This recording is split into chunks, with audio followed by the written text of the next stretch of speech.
The year was 1910 and snow fell soft as feathers over the Sangre de Cristo Mountains. Inside a cabin warmed by crackling pine, an old man sat in his favorite chair, gnarled hands folded over a wool blanket. Ezekiel Frost was 81 years old. His beard hung white as winter clouds, but his eyes still held the sharpness of a man who had seen too much and forgotten too little. Across from him sat his grandson, 20 years old, with the restless energy of youth burning in his chest. The boy had asked 3 times that winter, and tonight, finally, his grandfather decided to tell the truth. "Tell me about grandmother," the boy said, leaning forward. "Tell me how you met her." Ezekiel stared into the fire, watching flames twist and dance like spirits made visible. When he spoke, his voice came rough as stones tumbling down a mountainside. "The first time I saw your grandmother, she was hanging upside down from a wooden pole in the middle of the New Mexico desert. Blood dripped from her wrists onto the sand. The sun was so hot, you could see the very air shimmer and bend, and she was begging me, boy, begging me to take her, to use her body, to plant my seed in her every night if that's what I wanted. All of it, just to save her sisters." The boy's eyes went wide as silver dollars. "That was the day," Ezekiel continued, his voice dropping to barely a whisper, "that I learned what true mercy means and what it kiss." The old man closed his eyes. The years fell away like autumn leaves stripped by wind. When he opened them again, he was no longer 81. He was 49, and it was September of 1878, and he was completely alone on a mountain, checking his trap lines. Ezekiel Frost moved through the forest the way smoke moves through trees, silent and inevitable. 49 years old, but his body still carried the memory of survival learned over more than a decade of brutal mountain winters. His beard hung thick and wild, more gray than brown now, reaching halfway down his chest. His hair, long and tied back with a strip of leather, showed streaks of silver at the temples. A scar ran from his left temple down to his jawline, a souvenir from Gettysburg that had never quite healed right. It pulled at his face when he smiled, which was rare enough that most people had never seen it. He knelt beside a steel jaw trap, noting the rabbit caught there since yesterday morning. Dead now. The meat would be questionable at best. He reset the trap anyway, his hands moving with the practiced efficiency of a man who had done this 10,000 times before. This was trap number 7 of 15 scattered across these mountains like a constellation only he could read. The Newhouse number 3, finest steel trap made in America. He had bought them in 1867 with the last of his army pay, right after Margaret and Emma died, when he decided to become a ghost. 12 years alone. 12 years since he had slept in a bed with another human being. 12 years since he had heard his name spoken with anything resembling affection instead of the cold transaction of commerce. He stood slowly, bones protesting the movement, and adjusted the Winchester rifle slung across his shoulder. The Model 1873, chambered in .44-40, a weapon so reliable it had saved his life more times than he could count. 47 rounds left in his ammunition pouch. He counted bullets the way other men counted blessings, each one a small promise against the chaos that had once consumed everything he loved. The morning stretched before him, cool and crystalline. September in the Sangre de Cristo range meant the aspens were starting their slow transformation to gold, and the elk would be moving to lower elevation soon. Good hunting weather coming. He had venison hanging in his smokehouse, potatoes packed in straw in his root cellar, enough dried beans and cornmeal to last until spring if he was careful. Everything a man needed to exist, not to live, just to exist. There was a difference, though sometimes he forgot what it was. He was checking trap number 9, his mind empty of everything except the mechanical routine of survival when he heard it. A sound so faint that most men would have missed it entirely, would have dismissed it as wind or the cry of a distant hawk. But Ezekiel had not spoken to another human being in 3 months, and his ears had grown sharp in the silence. They had learned to catch every whisper the forest offered. It was a scream, distant, perhaps 3 miles south, coming from the direction of Red Rock Valley, where the sandstone formations rose like ancient cathedrals from the desert floor. His first instinct, honed by 12 years of solitude, was to turn away. Not my business, not anymore. The world could burn, and he would watch from his mountain and feel nothing. But the scream came again, and this time he could identify it as a woman's voice. High and desperate, and ending in a wet cough that spoke of dehydration and pain and the kind of suffering that carved itself into a person's bones. Margaret's voice echoed in his memory without permission. "Help me, Ezekiel, please. I need you. Help me." But he had been gone, out hunting 3 days deep in the high country, and when he returned with a deer across his saddle, she and Emma were already cold in their beds, victims of the scarlet fever that had torn through the territory that summer, like a demon with red hands. No one had helped them. No one had even known they needed help. That was the price of living so far from civilization. You could die and the world would never notice. Your absence would leave no mark at all. He stood frozen between past and present for 10 heartbeats, his hand tight on the Winchester. Then he turned south and began to walk, his pace steady and relentless as the turning of seasons.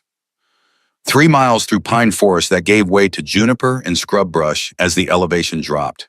Down from the high country where he lived, like a hermit king of nothing, into the red rock formations that gave the valley its name. The sun climbed higher with each step, and the temperature rose from cool to warm to the kind of brutal heat that made men stupid and desperate.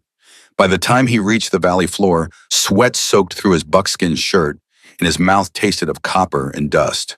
And then he saw them, and his heart, which he thought had turned to stone 12 years ago, cracked wide open. 5 wooden poles, each one 12 feet tall, driven deep into the rocky ground with the kind of deliberate effort that spoke of planning and purpose. 5 women hanging upside down, their ankles bound with thick manila rope to the tops of the poles. They wore the traditional dress of Apache women, buckskin decorated with intricate beadwork that must have taken months to complete. But their beautiful clothing could not hide what had been done to them. Blood dripped from their wrists where the rope had rubbed skin raw, creating slow rivers that ran down their forearms and fell drop by drop into the dust. Their faces were purple from hanging inverted too long, blood pooling in their heads with nowhere to go. The New Mexico sun beat down without mercy, and Ezekiel could see blisters forming on exposed skin, could see the way their lips had cracked and bled, could see death approaching with patient certainty. He approached slowly, rifle ready, his eyes scanning the horizon for whoever had committed this particular brand of cruelty. But the valley was empty. Tracks everywhere, boot prints and horse droppings scattered like evidence of a trial already concluded. Maybe 2 days old, the edges of the prints already softened by wind. Whoever had strung these women up like animals had left them to die slow and alone under a sun that cared nothing for suffering. The youngest, a girl who could not have been more than 16, hung completely limp. Unconscious or already dead, he could not tell from this distance. But the oldest, the woman hanging from the center pole, was still moving.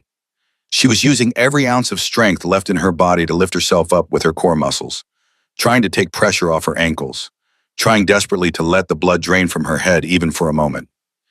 It was an act of pure will, and Ezekiel recognized it immediately as the determination of someone who refused to die quietly. As he came closer, she saw him. Her eyes locked onto his face with an intensity that made his breath catch. They were amber-colored, those eyes, unusual for Apache, like looking into captured sunlight, and they were filled with something beyond desperation. They were filled with the terrible clarity that comes when you have already decided what you are willing to sacrifice. He stopped 20 feet away, close enough now to see all the details he wished he could unsee. The logo stamped into the rope, Hargrove Land and Mining Company, a wooden sign nailed to the center pole, the letters burned into the wood with cruel precision. Savages will hang until the crows pick them clean. Silas Hargrove. Of course. The name tasted like poison in his mind. The woman at the center pole tried to speak, but her throat was too dry. Only a rasp emerged, barely human. Ezekiel unslung his canteen, approached carefully as if approaching a wounded animal, and held it to her cracked lips. She drank greedily, water spilling down her already inverted face, running into her hair, dripping onto the sand below. When she could finally speak, her voice came rough as sandpaper scraped across stone. But the words were clear and terrible and brave, beyond anything he had ever heard. "White man," she said in broken English that spoke of education interrupted by violence. "If you have mercy in your heart, any mercy at all, I will forsake everything. I will be your woman, your wife, your slave if that is what you want. I will warm your bed and bear your children and ask nothing in return. You can use my body every night, every way you desire. I do not care anymore. Just please, I beg you by whatever God you worship, cut my sisters down first. Let them live. Do with me whatever you will, but let them live. They are innocent. They have done nothing. Please, Ezekiel looked into those amber eyes and saw no deception. She meant every word. This woman, this warrior woman, who had clearly lived a life of strength and pride, was offering to sell herself into slavery, offering her body and her future and everything she was, just to save 4 other people. Something in his chest broke open, a door he had sealed shut 12 years ago, with nails and grief and the bitter certainty that caring about anyone ever again was a luxury he could not afford. He set down the canteen, drew his Bowie knife, the 10-inch blade that had saved his life at Shiloh, and without saying a single word, without acknowledging her offer or refusing it, he walked to the youngest girl hanging limp and unconscious. He cut the rope at her ankles and caught her as she fell. She weighed almost nothing, just skin and bones and dehydration. Her breathing was shallow, her skin burning with fever. Heat stroke severe. She needed shade and water and cooling down immediately or she would be dead within the hour. He laid her gently in the shade cast by her own pole, positioning her on her side in case she vomited, then moved without hesitation to the next. One by one he cut them down. The second youngest, maybe 19 years old, who whimpered as circulation returned to her legs with the agony of 1,000 needles. The third, closer to 21, who sat with her head between her knees and focused on breathing. On just breathing, on the simple miracle of being horizontal again. The fourth, around 23, who immediately crawled on hands and knees to the youngest and began checking her pulse with the practiced efficiency of someone who understood medicine. The woman who had spoken was last. When he cut her rope, she fell, and he caught her instinctively. For a moment, they were face to face, her body in his arms, and he saw surprise flash across her features. Surprise and something else. Something that looked almost like recognition, though they had never met. Noli me tangere, she whispered in Latin. Do not touch me. He set her down as gently as he had set down the others, and she looked up at him with those extraordinary eyes now filled with confusion. I am not your enemy, sister, he said in English and walked back to his canteen. She stared at him, trying to understand what was happening, why this stranger had saved them without demanding payment, without even acknowledging her desperate offer. Why did you save the youngest first? Why not me? I made the offer. I am the one who belongs to you now. Because she was dying fastest, he said simply. You were strong enough to wait. The woman blinked, and something like respect flickered across her sunburned face. She opened her mouth to speak again, then closed it. Opened it, closed it. Finally managed, you speak Latin. I had a wife who was educated, he said, his voice flat as hammered iron. She taught me many things before she died. Neither spoke, broken only by the ragged breathing of 5 women who were learning how to be alive again. Ezekiel knelt beside the youngest, checking her pupils, dilated, fever raging. She needed intervention now, or she would slip away like smoke through fingers. He looked at the woman who had crawled to help, the one who seemed to know medicine. You understand healing? She nodded, her own breathing still labored. I was trained before all of this. Good, he said, handing her the canteen. Get water into her, slowly. Too fast and she will reject it. I need to get all of you to shelter. Where? The woman who had offered herself asked, her voice stronger now. We are miles from anywhere. My people are scattered. The mission is burned. My cabin, 9 miles north through rough country. But I only have 1 horse, and she cannot carry all of you at once. The woman pushed herself to sitting, wincing as blood flow returned to her extremities with cruel insistence. Then you will have to make 3 trips. We can wait. We have waited this long. You may not have time, Ezekiel said, scanning the horizon again. If Hargrove's men come back and find you gone, they will look for tracks. They will find my cabin eventually. The woman met his eyes without flinching. Then we pray they do not come back soon. But we trust you, stranger. We have no other choice, and you have already proven yourself different from other white men. What is your name? Ezekiel Frost, he said after a pause. That is my name. I am Kiona, she said, and these are my sisters, Tyan, Halona, Adsila, and Nyabi. We are the daughters of Chief Kucheta of the Chiricahua Apache, and we are in your debt. Ezekiel looked at Nyabi, the youngest, who still had not regained consciousness. We need to move, now. Debts can wait until people are alive to owe them. He stood and walked to where his horse, Ash, was tethered in the meager shade of a twisted juniper 200 yards away. The Appaloosa was 10 years old, steady and strong, and had carried him through 1,000 lonely days without complaint. Ash could manage 400 pounds, including saddle and supplies, if the load was distributed properly. 2 women at a time, assuming they were not too heavy. He would have to make the calculation carefully. He brought the horse back and studied the situation with the tactical mind that had kept him alive through 3 years of war. Niabi first, obviously.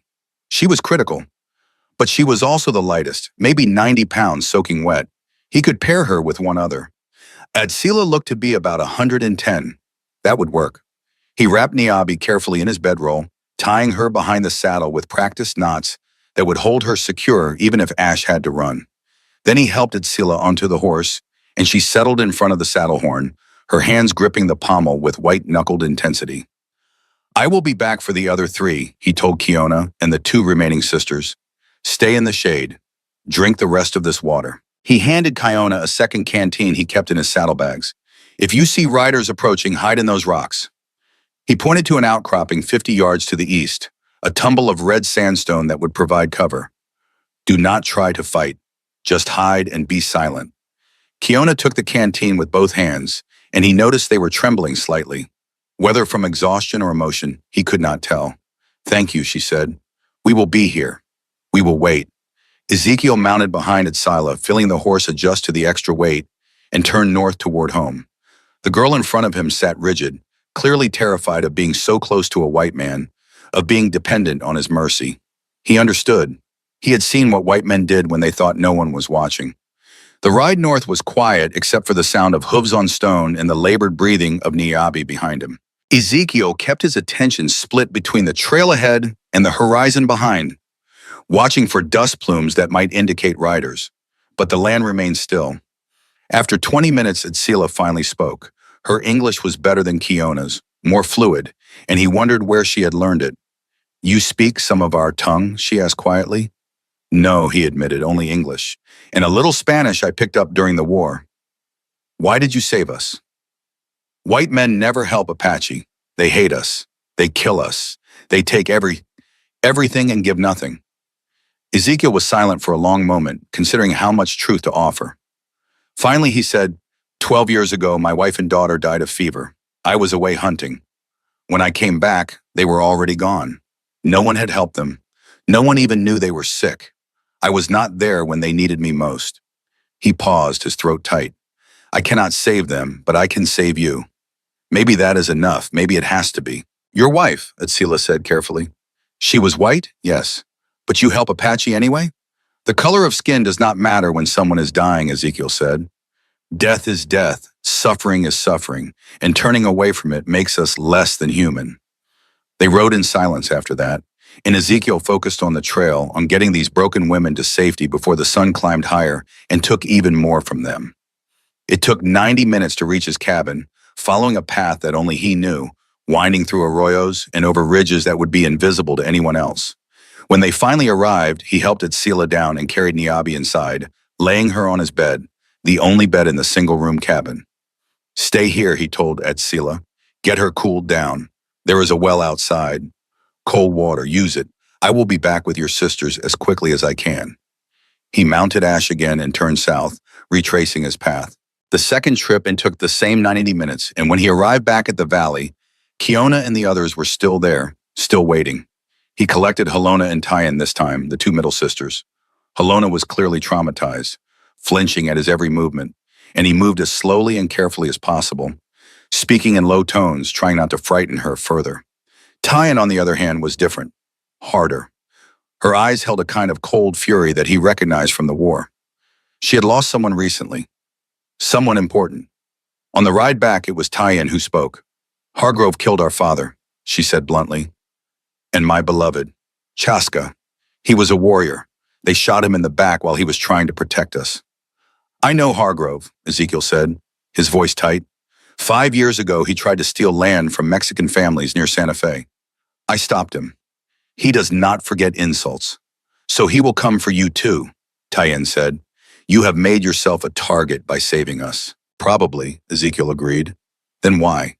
Why risk everything for strangers?" "Because it is the right thing to do," he said simply, "and I am tired of doing nothing while the world burns." When they reached the cabin, Halona and Tyan stumbled inside and collapsed near the fire. Ezekiel did not pause. He mounted Ash for the third time that day and headed south again, toward Kiona, who had been alone now for 3 hours. The sun was setting, painting the desert in shades of blood and gold. When he arrived, Kiona was standing, though it clearly cost her. She had found a sharp rock and cut herself free from where she had retied the rope loosely around her ankles as a precaution. In her hand, she held a small knife made of flint. Primitive but effective. She was ready to fight or die trying. When she heard his approach, she spun, knife raised, then lowered it when she recognized him and Ash. "You came back," she said, and her voice carried a note of wonder. "I thought perhaps you would not. I thought perhaps you would take my sisters and leave me here as punishment for my pride." "I gave my word," Ezekiel said, dismounting. "I do not break my word." She tried to walk to the horse and her legs gave out. He caught her before she hit the ground, and for a moment they were very close, closer than propriety allowed. He could feel her heart beating fast against his chest, could feel how thin she had become, how much suffering had been carved from her flesh. "Why?" she whispered. "Why are you different?" "I am not different," he said. "I am just human. Just human and tired and trying to do one good thing before I die." He helped her onto Ash and mounted behind her, and they rode north together through the gathering darkness. She leaned back against him slightly, and he could feel her trembling. Whether from cold or exhaustion or relief, he did not know. Maybe all three. When they finally reached the cabin, it was full dark. Inside, her four sisters waited by the fire. When Kiona entered, they rushed to her, all of them embracing and crying and speaking rapidly in Apache. Ezekiel stood in the doorway watching, feeling like an intruder in his own home. Finally, Kiona extracted herself from her sisters and turned to him. She walked slowly across the room and stood before him, her amber eyes searching his face. "You saved us all," she said. "You asked for nothing. You demanded nothing. You did not claim the payment I offered." "Why?" "Because you should never have had to offer it," he said quietly. "No one should ever be so desperate that they trade their body for mercy." She reached out and placed her hand over his heart, and he froze, not knowing what this gesture meant in her culture. "You are a good man, Ezekiel Frost," she said. "The world needs more good men. Thank you. Thank you for seeing us as human. Thank you for not looking away." He nodded, unable to speak past the lump in his throat, and gently moved her hand away. "Sleep," he said, "all of you. You are safe here tonight. Tomorrow we will figure out what comes next." He turned to leave, to sleep in the barn as he had planned, but Kiona's voice stopped him. "Where will you sleep?" "The barn, with my horse. You need privacy and rest." "This is your home," she protested. "And tonight you need it more than I do," he said firmly. "Sleep, Kiona. We have much to discuss in the morning, but tonight, just sleep." He walked out into the cold night air and closed the door behind him. In the barn, Ash nickered softly, and he spent the next hour brushing the horse down, checking the animal's legs and hooves, making sure his faithful companion had not been injured by the long day. Only when Ash was settled did Ezekiel finally allow himself to sit, to lean against the rough wooden wall, to let the exhaustion wash over him. He pulled out his Winchester and began the ritual of cleaning it, working through the familiar steps automatically. Check the chamber, clean the barrel, oil the mechanism, count the bullets. Still 47 rounds. Not enough if Hargrove came with his full force. Not nearly enough. His mind drifted to 5 years earlier, to the day he had made an enemy of Silas Hargrove. He had been in Santa Fe buying supplies, a rare trip to civilization that he took maybe twice a year. He had been walking past an alley when he heard shouting, and his body had moved before his mind could catch up. 3 of Hargrove's men beating an old Mexican man whose only crime was refusing to leave land his family had owned for 3 generations. Ezekiel had intervened without thinking, dropping 2 of the men with his fists and sending the third running. He had helped the old man to safety and thought nothing more about it until Hargrove himself had appeared, riding a black horse and wearing a suit fine enough for a senator. The man had looked at Ezekiel with cold calculation and said, "You have made a mistake, mountain man. I do not forget insults, and I always collect what is owed to me." Ezekiel had walked away that day thinking the threat was empty posturing, but he should have known better. Men like Hargrove did not make empty threats. They made promises. He looked toward the cabin, seeing the warm glow of firelight through the window.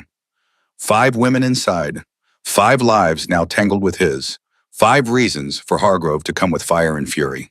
Tomorrow he would ride to Santa Fe and send a telegram to Thomas Brennan, his old friend from the war, the only man in the territorial government he still trusted. Brennan commanded cavalry out of Fort Union. If anyone could help, it would be him. But tonight, Ezekiel sat in the darkness and cleaned his guns and wondered if he had just saved 5 lives or merely postponed 5 deaths. The stars wheeled overhead, cold and distant and uncaring. And somewhere far to the south, in a mansion built on stolen land and broken promises, Silas Hargrove was learning that 5 Apache women had escaped. And Ezekiel knew, with the certainty that comes from years of surviving, that this was only the beginning. The storm was coming. The only question was whether any of them would survive it.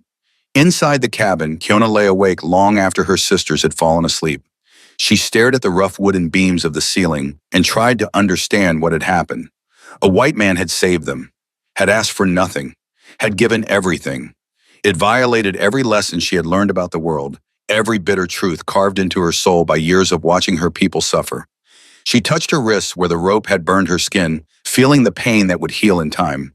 But deeper than the physical wounds was something else, a feeling she could not name. Gratitude, yes. Relief, certainly. But beneath those expected emotions was something more complicated, something that felt almost like hope. And hope, she had learned, was the most dangerous thing of all. Outside in the darkness, neither Kiona nor Ezekiel knew they were being watched. 2 miles away, hidden in the rocks, a man named Billy crouched with a spyglass pressed to his eye. He had been tracking the 5 Apache women for Hargrove, had watched them hang, had been ordered to make sure they died slowly. And now he watched them disappear into a cabin with a mountain man who should have minded his own business. Billy smiled in the darkness. This was information Colonel Hargrove would pay well for. Very well indeed. He turned his horse and rode south through the night, carrying a news that would change everything. And behind him, in a cabin lit by dying firelight, 6 people slept, unaware that their brief moment of peace was already over before it had truly begun. The mountain did not care. The stars did not care. And morning, when it came, would bring choices that none of them were ready to make. Dawn came slowly to the Sangre de Cristo Mountains, painting the eastern sky in shades of rose gold and crimson that seemed too beautiful for a world containing so much cruelty. Ezekiel Frost woke in the barn as he had every morning since Margaret died.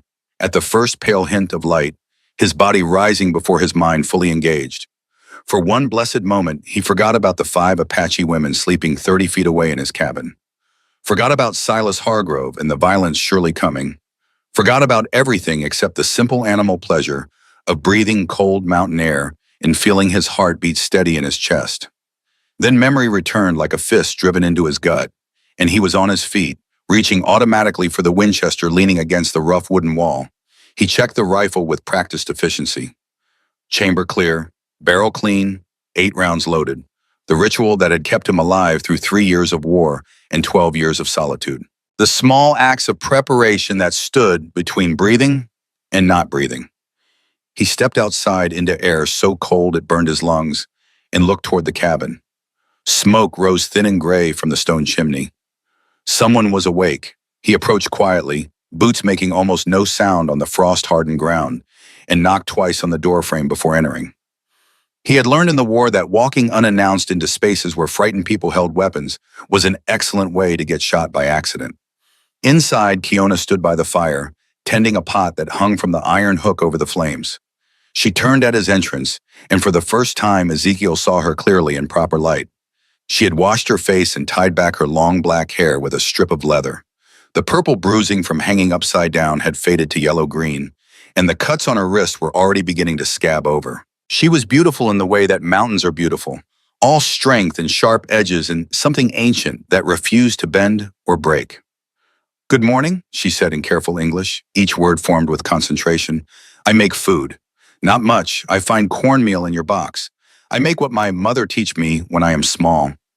"You did not have to do that," Ezekiel said, genuine surprise in his voice. "You should be resting, recovering."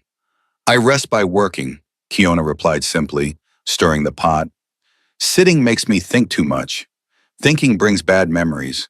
Working keeps them away." She paused, then added, "My sisters still sleep, except Naiabi. She wake for short time, drink water, eat little bit, sleep again. Her fever is less now. I think she will live." "That is very good news," Ezekiel said, relief flooding through him like warm water. "Heat stroke can kill even days after you think the danger has passed." The body can just give up.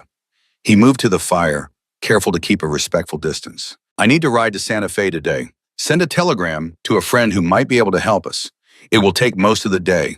4 hours there, 4 hours back, plus time in town. Kiona nodded slowly, studying his face intently.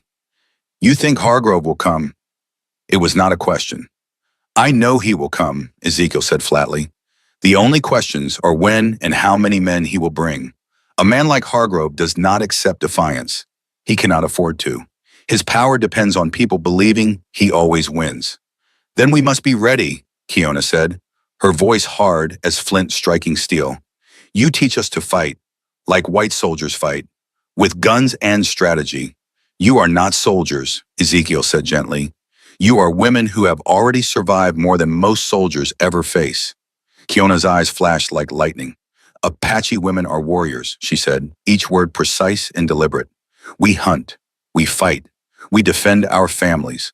My grandmother, she killed 2 Mexican soldiers who tried to take her daughter. My mother, she fight in 3 raids against Comanche. Just because we do not wear your army clothes does not mean we cannot kill when we must. Ezekiel studied her for a long moment, seeing the steel in her spine, the absolute conviction in her eyes.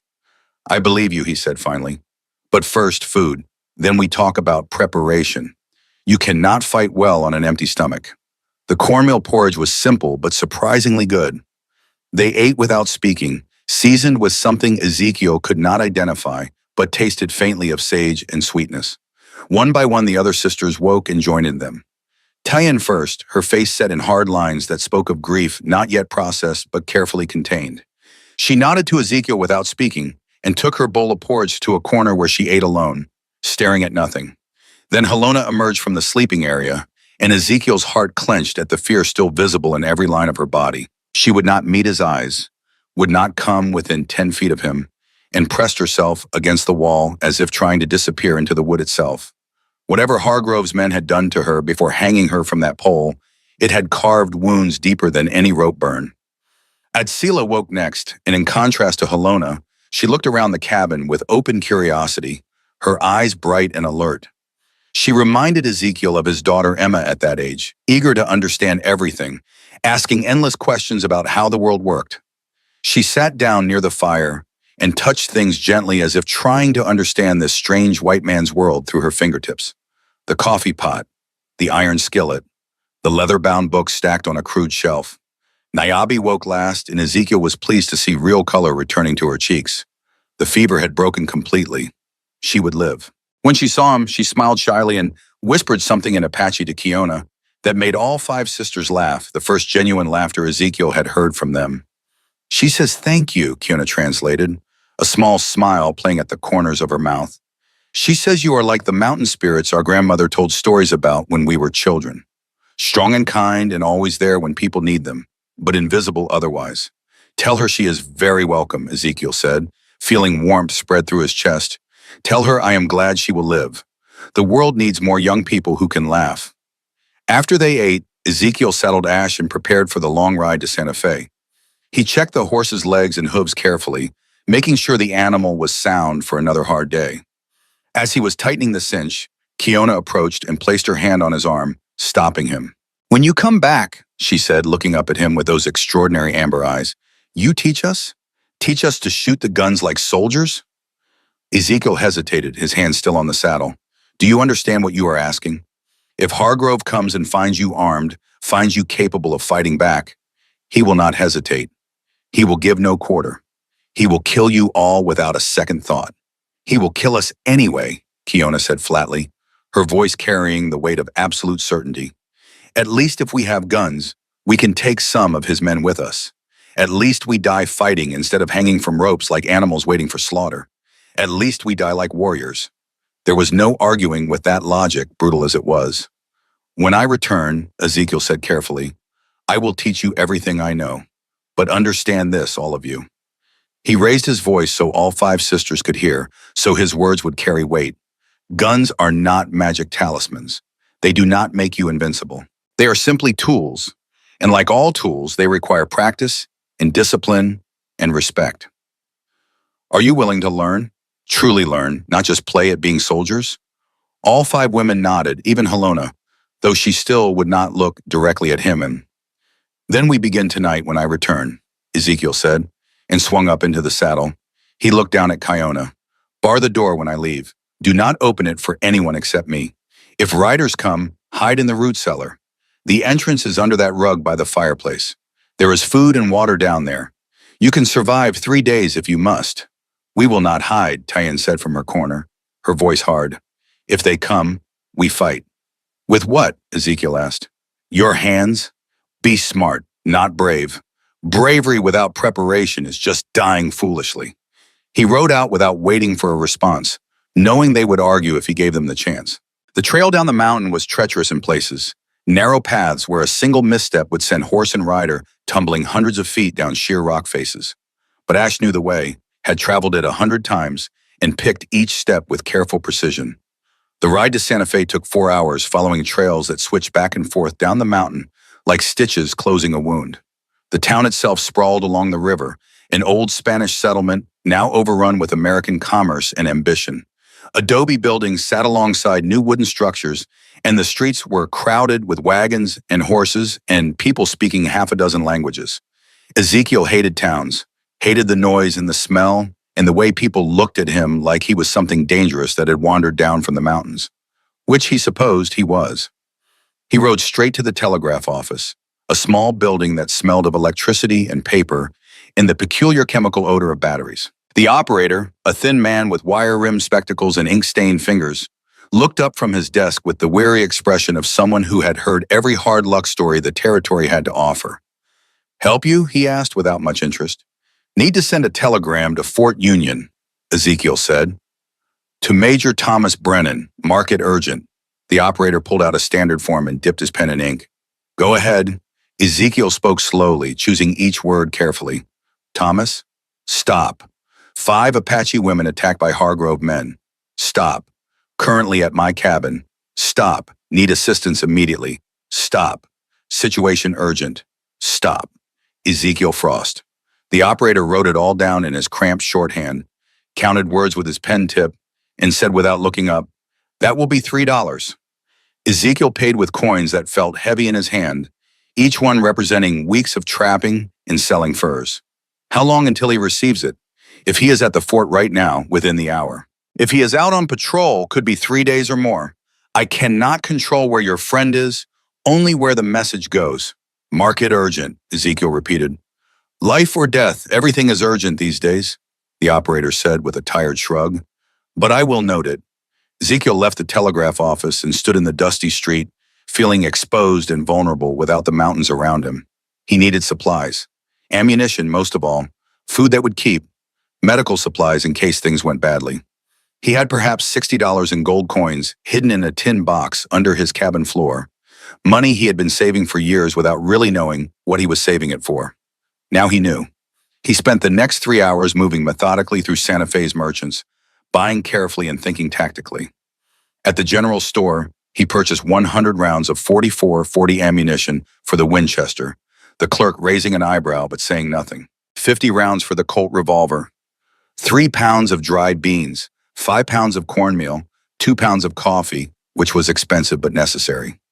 Salt, sugar, a tin of baking powder. A box of 100 lucifer matches. At the apothecary, he bought bandages, carbolic acid for cleaning wounds, laudanum for pain, a bottle of whiskey for sterilization and other purposes. The pharmacist, an elderly man with kind eyes, asked, Someone sick up your way? Preparing for trouble, Ezekiel said carefully. Better to have supplies and not need them than need them and not have them. Wise philosophy, the pharmacist agreed, especially these days. He wrapped the medical supplies in brown paper and he tied it with string. You be careful, Mountain Man. I hear Hargrove has been stirring up trouble again. I will keep that in mind, Ezekiel said. At the General Mercantile, he bought 2 wool blankets, knowing that nights would be cold and the women had nothing warm, a cast-iron Dutch oven for cooking, 50 feet of good rope, a whetstone for sharpening knives. His last stop was the gunsmith's, a narrow building that smelled of oil and metal and burned powder. The owner, a German immigrant named Klaus Zimmer, who had sold Ezekiel his Winchester years ago, looked up from the rifle he was repairing and smiled with genuine warmth. Ah, Frost, Klaus said in his thick accent. Long time no see. 6 months? Maybe 7? What brings you to civilization? Teaching some people to shoot, Ezekiel said carefully, not wanting to explain too much. Need something simple, reliable, easy for beginners to learn. Klaus set down his tools and considered this. How many people we talking about? 5. All complete beginners. The gunsmith walked to his rack and pulled down a rifle with care. This he said, holding it up to the light. Spencer carbine, 7-shot repeater, used by Union cavalry during the war. Simple to load, simple to fire, nearly impossible to break. Accurate to 100 yards in good hands. I have 3 of them, $70 each. That is expensive, Ezekiel said, though he had expected as much. Good guns are expensive, Klaus replied with a shrug. Bad guns get you killed. Which do you prefer? I will take all 3, Ezekiel said, doing the mental arithmetic and wincing. And 5 boxes of ammunition. 50 rounds per box. Klaus raised both eyebrows. That is a lot of ammunition, my friend. You expecting war? Hoping to prevent one, Ezekiel said, but preparing for the worst. The gunsmith wrapped the rifles carefully in oilcloth and bundled the ammunition into a canvas sack. As Ezekiel counted out gold coins, feeling his savings evaporate like water in the desert sun, Klaus leaned close and said quietly, You in trouble with Hargrove, yes? Ezekiel met the man's eyes. What makes you think that? Because his man was in here 2 days ago.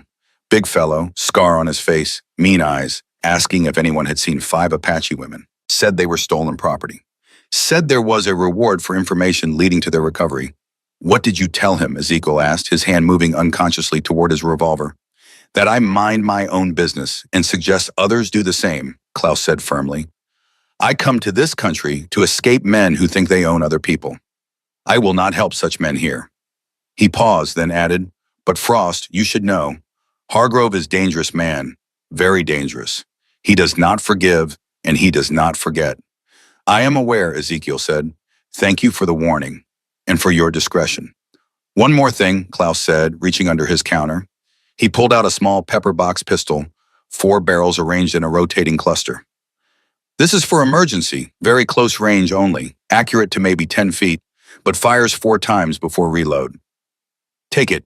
Gift from me. I cannot accept, Ezekiel started to say. You can and you will, Klaus interrupted. I sell guns to make living. But sometimes guns must be given. Take it. Use it only if you must. But have it ready. Ezekiel accepted the small pistol, filling its unexpected weight. Thank you, truly. Do not thank me, Klaus said. Just survive. And if you can, kill Hargrove. World will be a better place without him. Ezekiel loaded everything onto Ash, the horse grunting under the added weight but not complaining beyond that single sound. The animal had carried heavier loads over worse terrain. As he prepared to mount, a voice called out from across the street. Ezekiel Frost, Billy said, his smile cold and knowing. The colonel has been looking for you. Has he? Ezekiel said flatly. Oh, yes. Billy stepped closer, his voice dropping. You made a mistake, mountain man, taking something that belongs to Hargrove. He gestured at the bundles on Ash's saddle. All that ammunition, all those rifles. You really think you can fight the colonel and win? I am not looking for a fight, Ezekiel said. Too late for that. Billy's smile widened. I reported what I saw. 5 Apache women in your cabin. The colonel is gathering his men right now. He will come for them. And for you. He paused. Last chance to make this easy, Frost. Tell me where your cabin is. Save yourself the trouble. You already know where I live, Ezekiel said. You have been watching me for years. Billy shrugged. True enough, just thought I would offer. He tipped his hat mockingly. See you soon, mountain man. Very soon.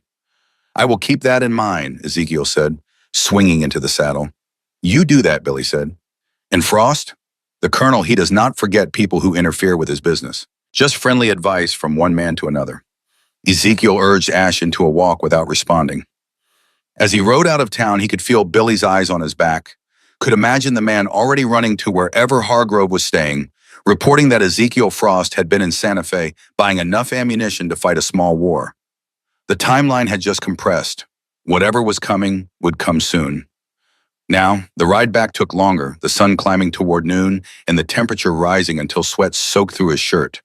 When he finally crested the ridge above his cabin, he stopped and studied the valley below with tactical precision. Everything looked peaceful, smoke still rising from the chimney, no sign of disturbance, no strange tracks in the dirt except his own from this morning. He relaxed slightly, but only slightly, and guided Ash down the trail. When he was still 50 yards from the cabin, the door opened and Kiona stepped out. In her hands was his Colt revolver, held with both hands in a proper grip, pointed directly at his center mass. Her stance was good, weight balanced, eyes focused. "Identify yourself," she called out in clear English. "It is Ezekiel," he said, impressed despite himself. "You can lower the gun now." "How I know it is really you," she challenged. "Could be trick. Could be someone wearing your clothes." Very smart, Ezekiel thought, because if it was not me, I would not know that Niabi has a small birthmark on her left shoulder shaped like a crescent moon, or that Tyan talks in her sleep about someone named Chaska, or that you grind your teeth at night when you are thinking about your father. Kiona lowered the gun. "You are very observant, man," Ezekiel Frost. "I am alive because I observe everything," he said, dismounting. "Where did you learn to hold a pistol like that?" "My father showed me when I am 12 summers old," Kiona said.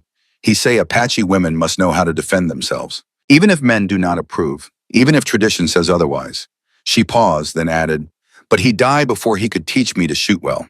"Then we will finish what he started," Ezekiel said. He began unloading supplies, and the other sisters came out to help. Even Helona, though she was careful to stay at least 6 feet away from him at all times. They worked together in silence, carrying everything inside and organizing it efficiently. The women moved with coordination that spoke of years working together, understanding each other without words. When everything was stored, Ezekiel unwrapped the 3 Spencer carbines and laid them carefully on the table. "These are for you," he said. "Simpler to operate than my Winchester. Easier for beginners to learn. Each one holds 7 rounds and fires as fast as you can work the lever." Tayan picked up one immediately, turning it over in her hands with the intense focus of someone truly studying a tool. "This holds 7 bullets?" she asked. She'd tell him. 7 cartridges, yes, Ezekiel confirmed. "I will show you how to load them, how to fire them, how to maintain them so they do not fail when you need them most." For the next 3 hours, as the afternoon sun slanted through the cabin windows, turning dust motes into golden dancers, Ezekiel taught 5 Apache women the fundamental basics of firearms. How to load the tubular magazine, how to work the lever action, how to aim using the rear notch and front post, how to squeeze the trigger slowly instead of jerking it, how to account for distance and wind, how to clean and maintain the weapons so they would function reliably. Kiona learned fastest, her hands steady and her eyes sharp as a hawk's. She absorbed information like dry earth soaking up rain and immediately applied it. Tyan was close behind, her face set with grim determination. Every movement precise and controlled. She handled the rifle like it was sacred, like it was the key to revenge she had been denied. Atsila struggled at first, her small hands having difficulty working the stiff lever, but she kept trying with the stubborn determination of someone who refused to accept failure. Niabi, still weak from her ordeal with heat stroke, mostly watched and listened, but Ezekiel could see her memorizing everything, storing it away for when she had the strength to practice. Helona held the rifle like it might explode in her hands, and Ezekiel did not push her. Trauma took time to heal, and forcing her would only make things worse. He showed her the basics, spoke to her in quiet tones, and let her work at her own pace without judgment. When the sun began its slow descent toward the western mountains, painting the sky in shades of orange and deep purple, Ezekiel took them outside for actual shooting practice. He set up targets made from old flour sacks stuffed with dried grass, placed them at 25 yards, and stepped back. "Now we find out if you learned anything," he said. "Kiona, you first." She stepped up to the firing line he had marked with a stick in the dirt, raised the Spencer to her shoulder, and sighted down the barrel. Her first shot went wide by 2 feet, the recoil surprising her. Her second shot hit the target low and left. But her third shot, after she had adjusted and learned, hit center mass, and Ezekiel saw her smile for the first time, fierce and proud and alive. "Again," she said immediately, "I want to shoot again." The sound of gunfire echoed off the surrounding mountains like thunder, and Ezekiel knew it would carry for miles. Anyone listening would know that someone at his cabin was practicing with rifles. But there was no help for it. If these women were going to survive what was coming, they needed to be at minimum competent, Incompetence required practice regardless of the tactical disadvantage of advertising their position. By the time full darkness fell and Ezekiel called a halt, all 5 women had fired at least 30 rounds each. Tyen proved to be the best natural shot, her aim steady and cold, her movements economical. Kiona was close behind, learning with frightening speed. Even Adsila managed to hit the target more often than not by the end. Helona still struggled, but she had at least stopped flinching violently every time she pulled the trigger, which Ezekiel counted as progress. Inside, as they cleaned the rifles by lamplight, following Ezekiel's careful instruction, Tyen spoke suddenly. The hard shell that grief had built around her seemed to crack slightly, and her voice came out raw and painful. "My beloved Chaska," she said, not looking up from the rifle she was wiping down with an oiled rag. "He died because he have no gun, no way to fight from distance. Hargrove's men shoot him from maybe 100 yards away. He cannot reach them, cannot defend, he just die. Like animal in field, who not know danger is coming." Kiona reached over and took her sister's hand, squeezing it gently. "We will make them pay," she said quietly but with absolute conviction. "For Chaska, for father, for all of our people who die because they have no way to fight against rifles and revolvers. Revenge will not bring him back," Ezekiel said gently, remembering his own thoughts about revenge over the years. "Will not make the loss hurt less." "No," Tyen agreed, looking up at him with eyes that held an ocean of pain. "But it will honor his memory. It will give his death meaning. And maybe it save others from same death. Is that not worth something?" "Yes," Ezekiel admitted. "That is worth something."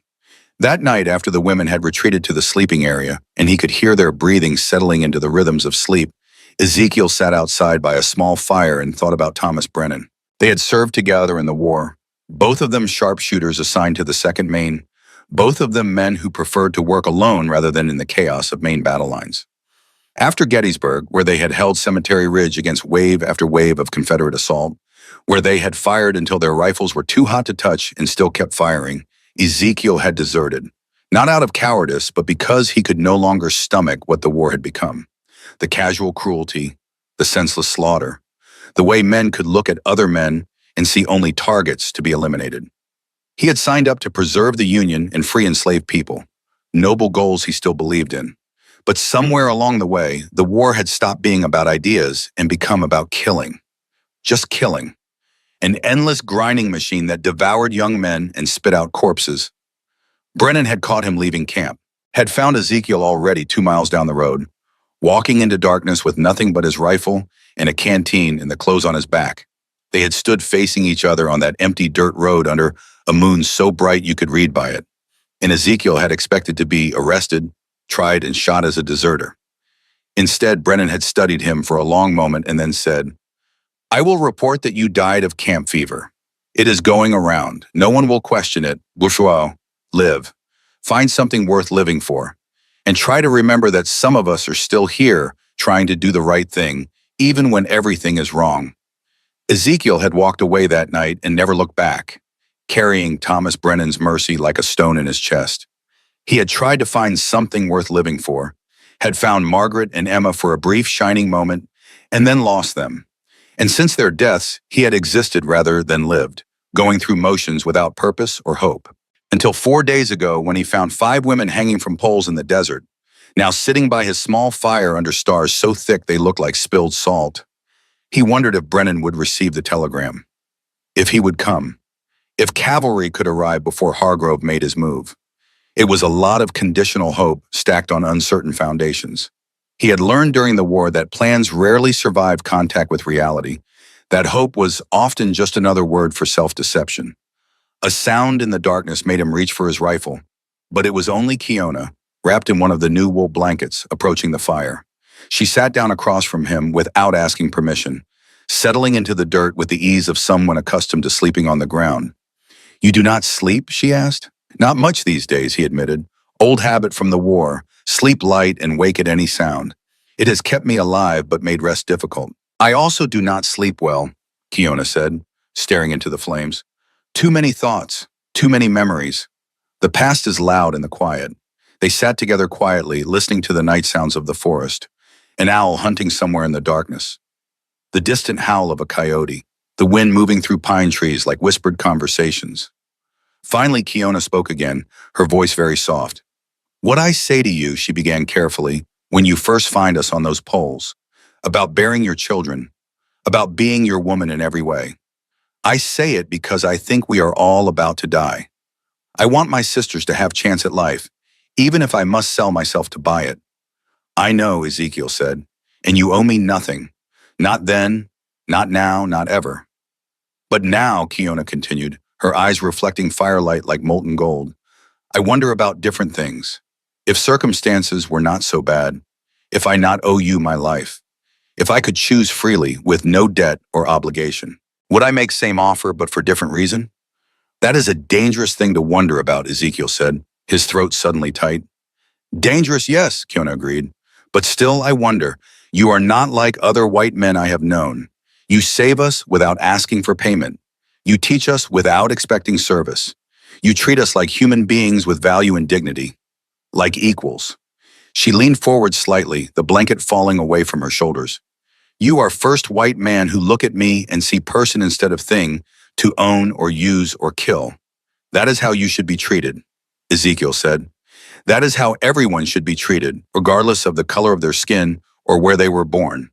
But they are not, Kiona said simply. So when I meet someone who does treat me that way, it makes me wonder. Wonder about things that probably should not be wondered about. Is that wrong? No, Ezekiel said after a long pause. That is not wrong. That is just being human. They sat together by the fire until the flames burned down to glowing coals that pulsed like a beating heart. When Kiona finally rose to return to the cabin, she paused and placed her hand briefly on Ezekiel's shoulder. It was the lightest touch imaginable, barely contact at all, but it burned through his shirt like a brand. Sleep if you can, she said. Tomorrow will bring new challenges. Tomorrow always does, Ezekiel replied. Inside the cabin, as Kiona lay down carefully beside her sleeping sisters, she thought about the white man outside keeping watch through the darkness, about his sad gray eyes that had seen too much, about his steady hands that killed and healed with equal competence, about the way he had cut them down from those poles without even asking their names, about the way he taught them to shoot without any condescension or doubt, about the way he treated them like warriors instead of victims. And she allowed herself, just for a few dangerous moments, to imagine a world where things were different, where her father was still alive and her people were not fighting for bare survival, and she could meet this strange mountain man as a free woman making a free choice. What would she decide then? She did not know. The question was too large, too complicated, touched on too many things she had never been allowed to even consider before. But the wondering itself felt like a small rebellion against fate, and she held onto it like a precious, secret treasure. Outside, Ezekiel finally allowed himself to sleep, his rifle across his lap and his back against the cabin wall, and his mind full of amber-colored eyes that seemed to see straight through all his carefully constructed defenses. He dreamed as he always did of Margaret and Emma, but tonight the dream was different. Tonight they were smiling and waving goodbye instead of lying cold in their beds. And Margaret's voice said clearly, Live, Ezekiel. Stop punishing yourself and start living again. We are gone, but you are still here. Make it count. He woke before true dawn with unexpected tears drying on his face, and he did not know if they were tears of grief or relief or gratitude or all three mixed together into something that had no name.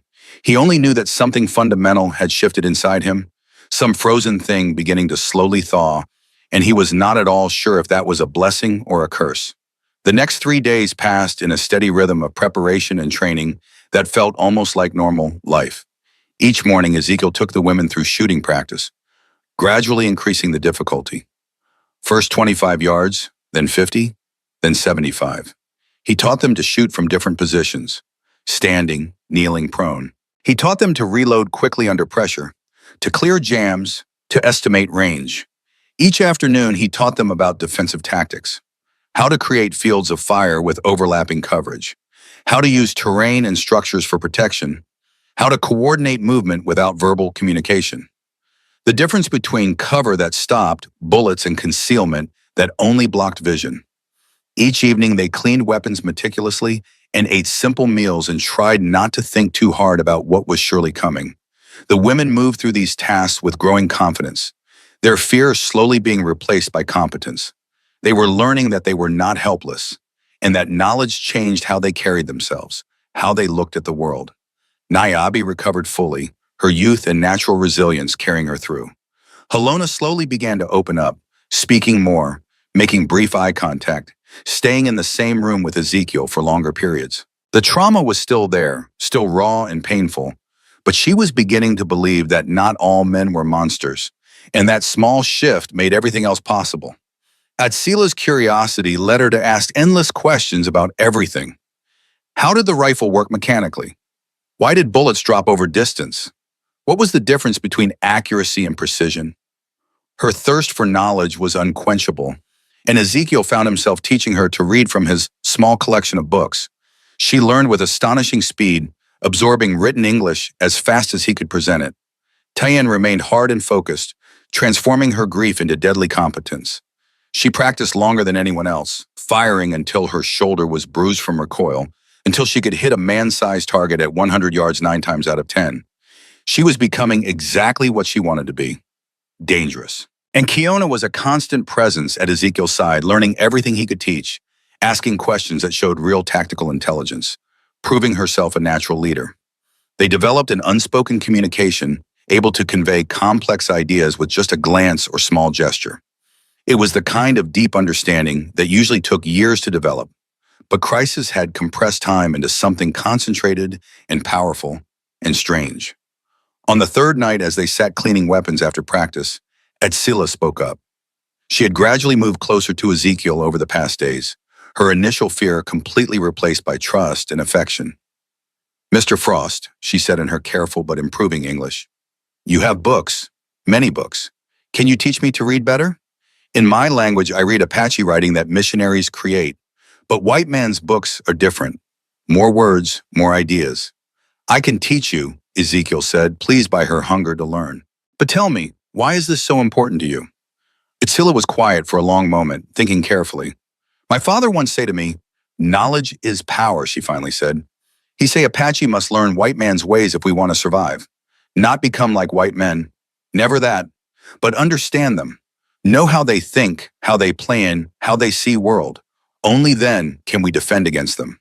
"Your father was a very wise man," Ezekiel said. "He was," Kiona agreed softly, "too wise for this cruel world. Perhaps that is why they had to kill him. Wise men make tyrants nervous." "Tell me about him," Ezekiel said. "Tell me about Chief Cochetta." Kiona set down the rifle she had been cleaning and stared into space as if seeing the past overlaid on the present. "My father," she began slowly, "was leader not because he was born to it, but because the people chose him.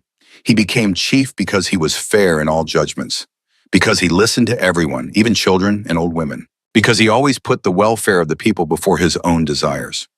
She was quiet for a moment, then continued. "When the white soldiers come 15 years ago and say we must move to reservation, give up our lands and our way of life, he said no. This is our land, he told them. Our ancestors' bones are in this earth. We will not leave it. And he gathered warriors from all the Chiricahua bands, and he fought. For 3 years he held them off. 3 years of raids and battles and negotiations that led nowhere. The soldiers could not defeat him in the mountains because he knew every canyon, every trail, every water source. So they changed tactics. What did they do? Ezekiel asked, though he suspected he knew the answer. They sent men like Hargrove, Kiona said, her voice hardening to match her eyes. Men who do not wear army uniforms. Men who kill without rules or honor. They would ambush our supply trains. They would poison water holes. They would attack when only women and children were present. They fought without honor, so they did not have to follow army regulations. And then Hargrove came with his papers, his false claims, his invented debts. He said Father owed him money for rifles we never purchased. When Father refused to acknowledge this lie, said it was forgery and fraud, Hargrove shot him. Just shot him in front of the whole tribe, in front of me and my sisters. And the soldiers did nothing because Hargrove claimed it was legal debt collection. Her hands clenched into tight fists, knuckles white. That is when he took us.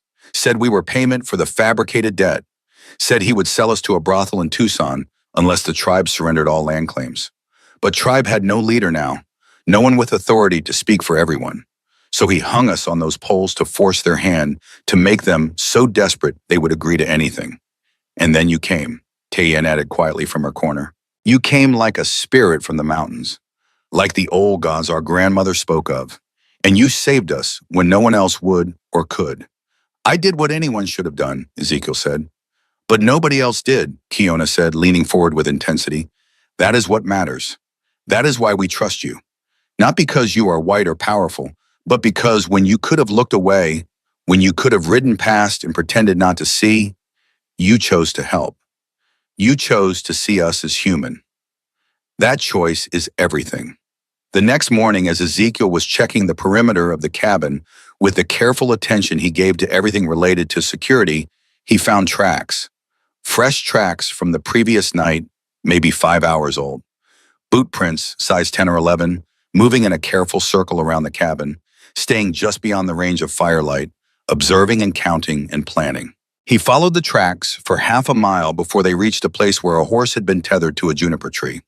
The horse had headed south when it left, back toward Hargrove's territory, back toward whatever headquarters the man operated from. When Ezekiel returned to the cabin, his face must have shown something significant, because Kiona immediately set down the coffee pot she was filling and asked, "What is wrong?" "Someone was watching us last night," Ezekiel said flatly. One man, he circled the entire cabin, stayed just out of sight, and then rode south when morning approached. "Scout," Tayan said immediately, her face going hard. "Hargrove sends Scout to check if we still here, to count how many, to see if we have weapons, which means he knows exactly where we are," Kiona said. "Which means he will come soon, very soon. He cannot afford to wait long. Every day that passes, we get stronger and more prepared." "Yes," Ezekiel agreed grimly. "The only questions now are when and how many men he will bring, and whether my message reached Thomas Brennan in time. Then we prepare as best we can," Kiona said with decision. "We set traps. We fortify positions. We make this cabin into a fortress that costs him dearly." For the rest of that day and into the night, they worked with focused urgency. Ezekiel showed them how to create defensive positions that protected the shooter while allowing clear lines of sight in multiple directions. They moved water barrels inside in case of siege. They stockpiled ammunition in several locations throughout the cabin so they would not be caught without bullets if one cache was discovered or destroyed. Adsilla, with her quick mind and nimble fingers, proved unexpectedly adept at creating simple traps. Under Ezekiel's guidance, she built snares using rope and tension that would catch a man's ankle if he stepped in the wrong place. Nothing lethal necessarily, but enough to slow attackers down and create confusion and noise.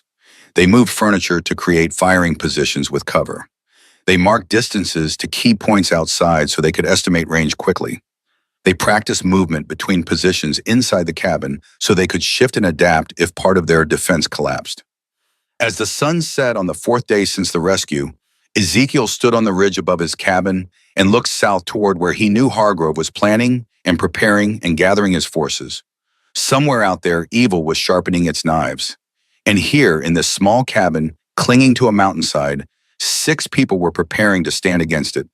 He heard footsteps behind him and knew without turning that it was Kiona. She moved in a way that was distinctly hers now, that he could identify from sound alone. Light but purposeful, with the balance of someone who had spent a lifetime in mountains. "You think he will come tonight?" she asked quietly. "Maybe tonight," Ezekiel said, "maybe tomorrow. But soon, very soon, the scout would have reported back by now. Hargrove knows what he faces, and men like him do not hesitate once they decide to act." "We are ready," Kiona said, and there was no false bravado in her voice. Just fact.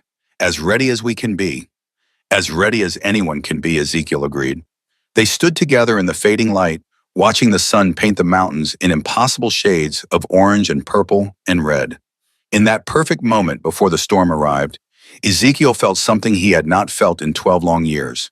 He felt truly alive, not just existing day to day, not just going through the mechanical motions of survival, but genuinely alive, present, connected to something beyond himself. And it terrified him more than any number of Hargrove's gunmen ever could, because now he had something to lose again. He had 5 women depending on him. He had Kiona standing beside him with amber eyes that saw too much. He had a reason to survive beyond mere stubbornness, and after 12 years of existing in emotional stasis, that sudden rush of caring was overwhelming and frightening and impossible to ignore. "What are you thinking about?" Kiona asked softly. "That I spent 12 years being dead," Ezekiel said honestly. And now, suddenly, I am alive again. And I do not know if that is a gift or a curse. It is a gift, Kiona said with quiet certainty. Always a gift, even when it hurts. Especially when it hurts. Because the dead feel nothing, and you are feeling everything. Yes, Ezekiel agreed. Yes, I suppose I am. They remained on the ridge until full darkness fell, and the stars emerged one by one like silver promises scattered across black velvet. Then they walked down together to the cabin, to the warmth and light and the four other women waiting inside, and prepared for whatever the night might bring. Because the storm was coming. They could feel it in the air, taste it on the wind, sense it in the way the forest had gone quiet. And when it arrived, they would face it together. 6 people against whatever evil could throw at them. It should have felt hopeless. But somehow, standing there in the doorway, looking back at 5 Apache women who had learned to shoot and fight and refused to be victims, Ezekiel thought that maybe, just maybe, they had a chance. Not a good chance, but a chance. And sometimes, in this hard world, that was enough. The attack came at 3 in the morning, in that dead hour when the human body craves sleep most desperately and awareness dims to its lowest point. Ezekiel woke to a sound so subtle that most men would have missed it entirely, would have dismissed it as wind or an animal moving through brush. But he had not survived 3 years of war and over a decade of mountain solitude by ignoring his instincts. And his instincts were screaming that something was wrong. He was on his feet instantly, Winchester in hand, moving to the window with practiced silence. The moon was a thin crescent, providing barely enough light to see shapes but not details. He strained his eyes and ears, filtering through the normal night sounds of the forest, searching for the discordant note that had woken him. There. The soft creak of leather, the muffled jingle of a bit chain quickly silenced, the barely audible whisper of men trying to coordinate in darkness. They were out there, multiple riders, moving into position around the cabin. Ezekiel moved to the door and knocked twice, hard and sharp. Inside the cabin, he heard immediate movement. The women were awake instantly, trained now by days of drilling to respond to his signal without hesitation or confusion. He opened the door just wide enough to slip inside and found all 5 women already up, reaching for their rifles with hands that shook slightly but moved with purpose. Kiona met his eyes across the dim interior, and he saw no fear there, just readiness and a cold determination that matched his own. "They are here," he said quietly. "I count at least 10 horses, maybe more. Coming from the south. They will surround us first, then call for surrender." "We do not surrender," Tayan said flatly, working the lever of her Spencer carbine to chamber around with a metallic click that sounded too loud in the tense silence. "No," Ezekiel agreed, "we do not." He moved to the center of the cabin where he had arranged their defensive positions over the past 3 days. "Kiona, you take the north window. Tayan, south. Adsila, east. I will cover west. Niabi and Helona, you stay in the root cellar unless I call for you. Your job is to keep ammunition ready and pass it up when we need it." The women moved to their positions without argument, each one settling into the spots they had practiced. Ezekiel had moved furniture to create barriers that would stop or deflect bullets while leaving gaps for return fire. It was not perfect, but it was better than nothing. And in combat, better than nothing often meant the difference between breathing and not breathing. His weapons were ready. Winchester, Colt, Bowie knife, and the pepper box Klaus had given him. Everything he needed to survive the next few minutes, if luck held. The cabin fell into tense silence, everyone holding their breath, waiting. Ezekiel could hear his own heartbeat, steady and slow despite the adrenaline starting to flood his system. This was familiar territory. He had done this before at Gettysburg, at Shiloh, at a dozen nameless fields that existed now only in memory and nightmare. The waiting before violence. The stretch moment when anything was still possible, when death was probable but not yet certain. A voice shattered the silence like a rock through glass. It came from perhaps 50 yards south, loud and confident and carrying the arrogance of a man who believed himself in complete control. "Ezekiel Calloway, I know you are in there. This is Jack Reese, speaking on behalf of Colonel Silas Hargrove. You are harboring stolen property. 5 Apache women who belong legally to the colonel. Send them out now and you will not be harmed." Ezekiel said nothing. He had learned in the war that sometimes silence was the best response, that talking gave away information about numbers and positions and states of mind. Let them wonder, let them guess, let uncertainty eat at their confidence. Reese tried again, his voice taking on an edge of irritation. Calloway, do not be foolish. We have you surrounded. 10 armed men against one. You cannot win this. Send out the women and walk away. This does not concern you. Still, Ezekiel remained silent, his eyes scanning the darkness for movement, for the telltale shape of a man against the slightly lighter sky.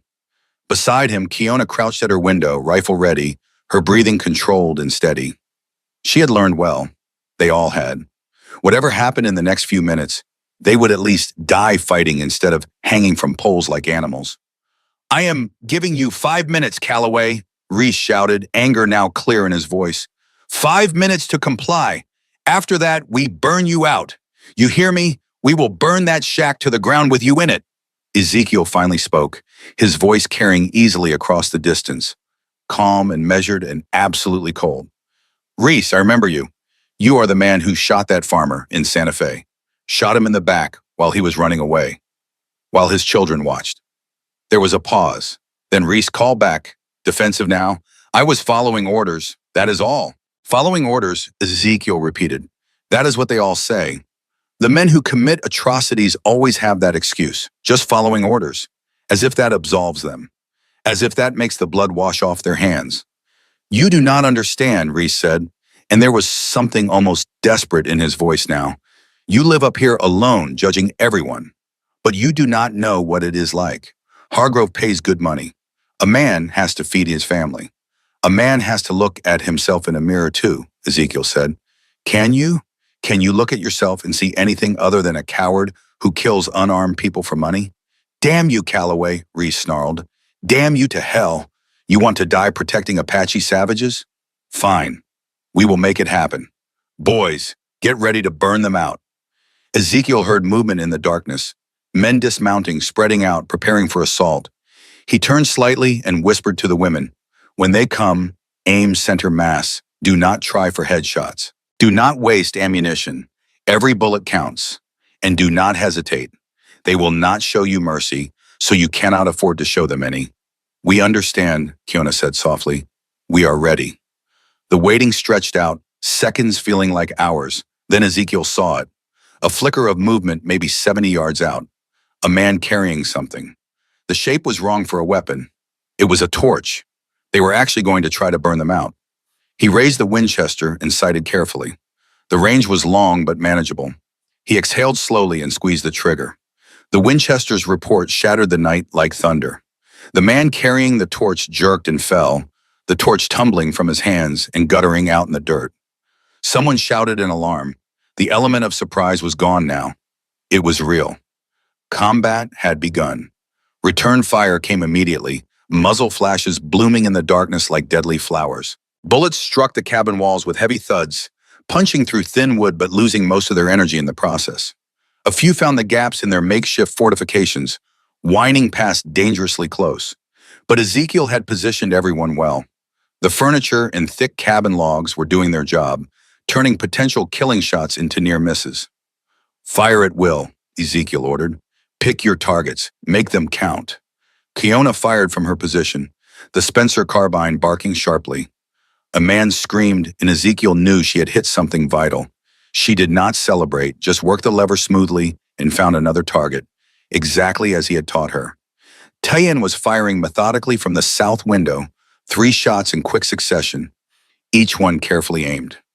She was in the zone now, that strange mental state where fear disappeared and only cold calculation remained. Another scream, another hit. Even Adsilla was firing, though her hands trembled slightly and her shots were less accurate. But she was shooting, overcoming her fear, proving herself braver than she probably believed possible. That was what combat did. It revealed who you really were under all the civilized pretense. The initial assault lasted perhaps 5 minutes, though it felt much longer. Then Reese's voice cut through the gunfire. Fall back, and regroup. The firing ceased abruptly as Hargrove's men retreated beyond effective range. Ezekiel used the lull to assess. His hearing was ringing from the confined gunfire, his nose full of acrid powder smoke. But he was unhurt. He checked each woman quickly. Kiona, status? I am fine. I think I hit 2 men, maybe 3. Tayan? Unharmed. I definitely hit one. He is not moving. Itzila, I am okay. I do not know if I hit anyone. I tried. You did well, Ezekiel said. All of you did. He reloaded the Winchester, his hands moving automatically through the familiar motions. That was their probing attack. They wanted to see what we had. Now they know we can shoot back. They will be more careful. What do we do now? Neebe asked from the root cellar entrance, her young face pale but determined. We wait, Ezekiel said, and we prepare for the next attack. Because there will be a next attack. Men like Reese cannot go back to Hargrove and admit they were driven off by one man and 5 women. Their pride will not allow it. They waited in tense silence for perhaps 20 minutes. Then they heard it, a sound that made Ezekiel's blood run cold despite all his experience. Hoofbeats, many hoofbeats, coming fast from the north. For a moment he thought Hargrove had reinforcements arriving, that they were about to be overwhelmed by sheer numbers. Then he heard something that made hope surge in his chest like a physical force. A trumpet, a cavalry trumpet sounding charge. Thomas Brennan had received his telegram. The cavalry was coming. The hoofbeats grew louder, and now Ezekiel could see them in the pre-dawn darkness. 30 horses, maybe more, coming fast with the reckless courage of men who knew they had the numbers and training to win any fight. Leading them on a white horse that seemed to glow in the faint light was a man Ezekiel would recognize anywhere. Major Thomas Brennan, older now but still sitting a horse like he was born to it. The cavalry swept past the cabin and directly into Reese's men before they could scatter. It was not even a fight. It was a rout. Hargrove's hired gunmen found themselves suddenly facing trained soldiers with superior numbers and discipline.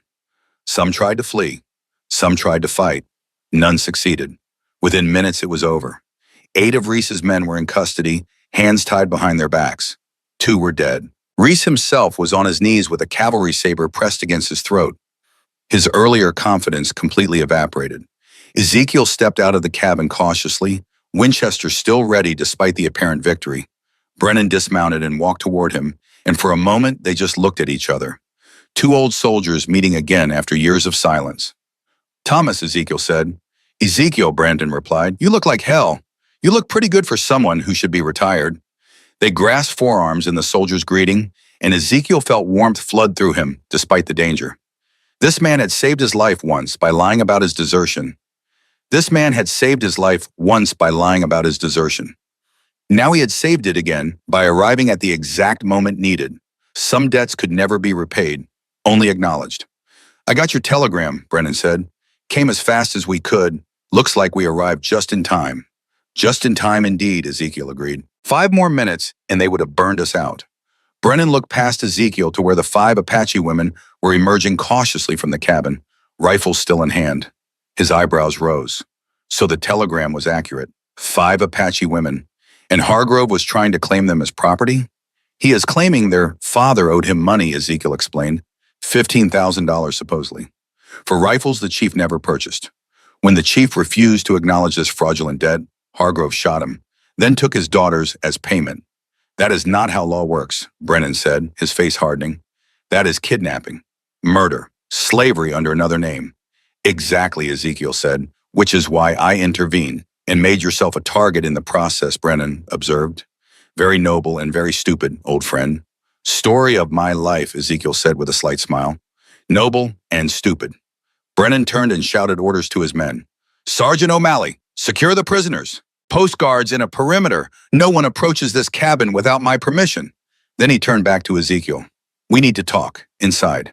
There are complications you need to understand. They went inside, Brennan ducking slightly through the doorway. The cabin felt crowded with 7 people, but they managed. Kiona stood near Ezekiel, close enough that their shoulders almost touched. Brennan noticed this with interest, but said nothing. First things first, Brennan said. Introductions. I am Major Thomas Brennan, United States Cavalry, Fort Union. And you are? Kiona stepped forward with quiet dignity.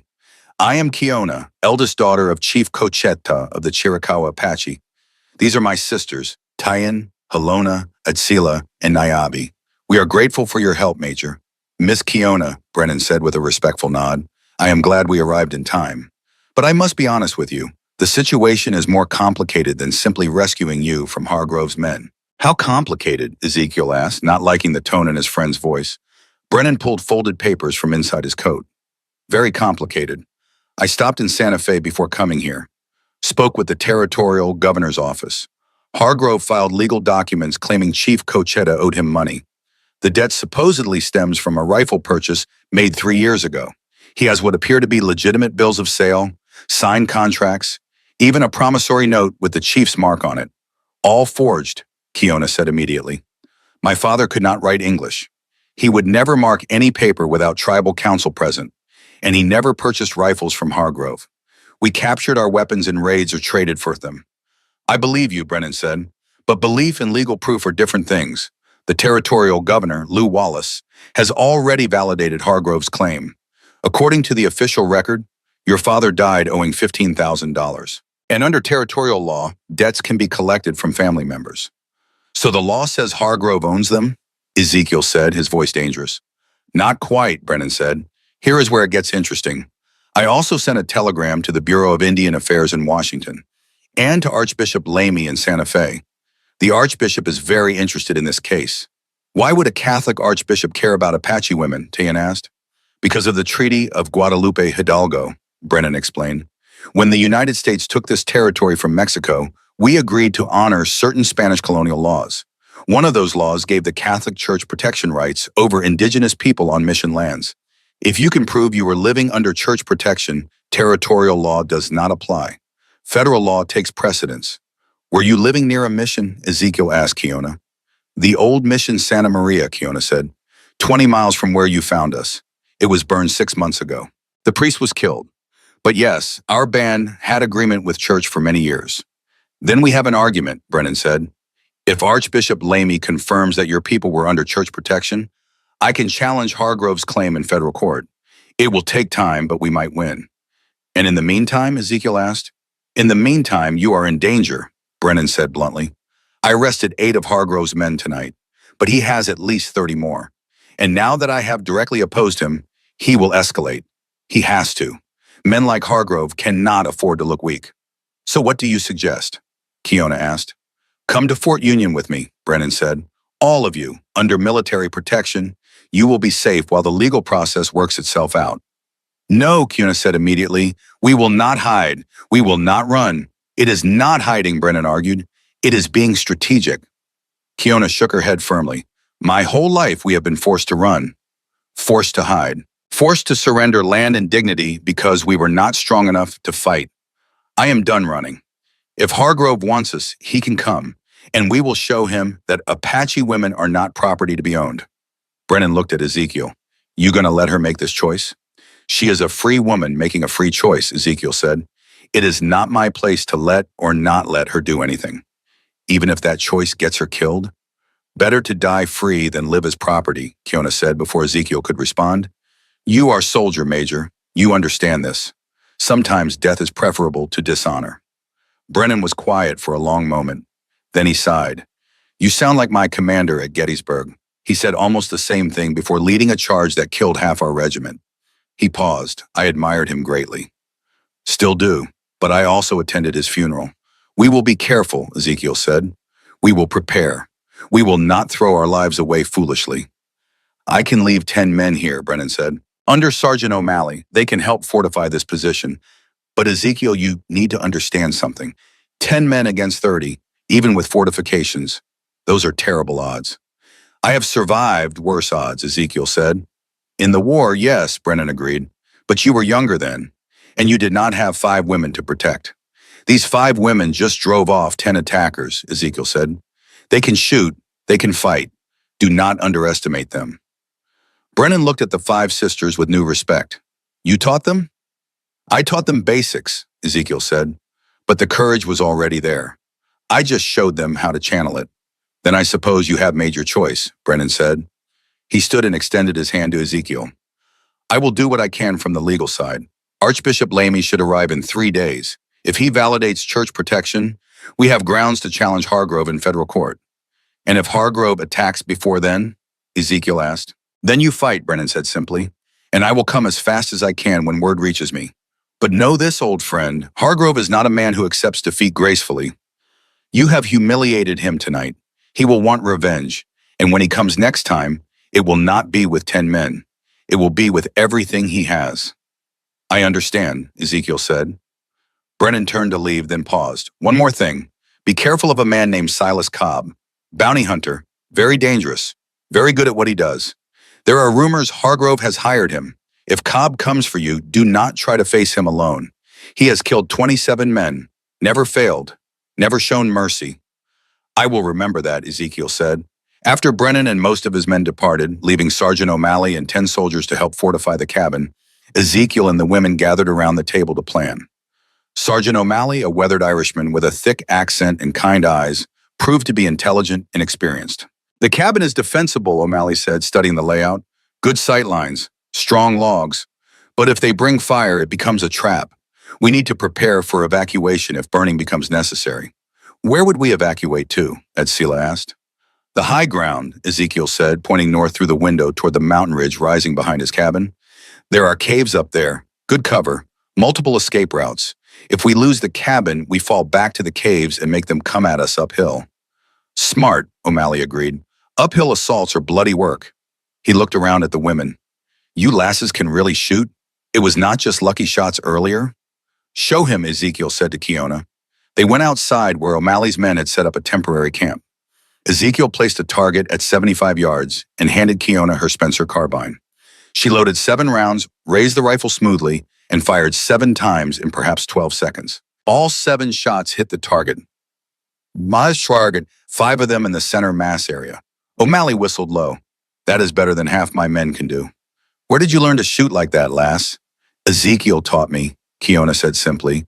4 days ago, I had never held rifle. Now I can hit what I aim at.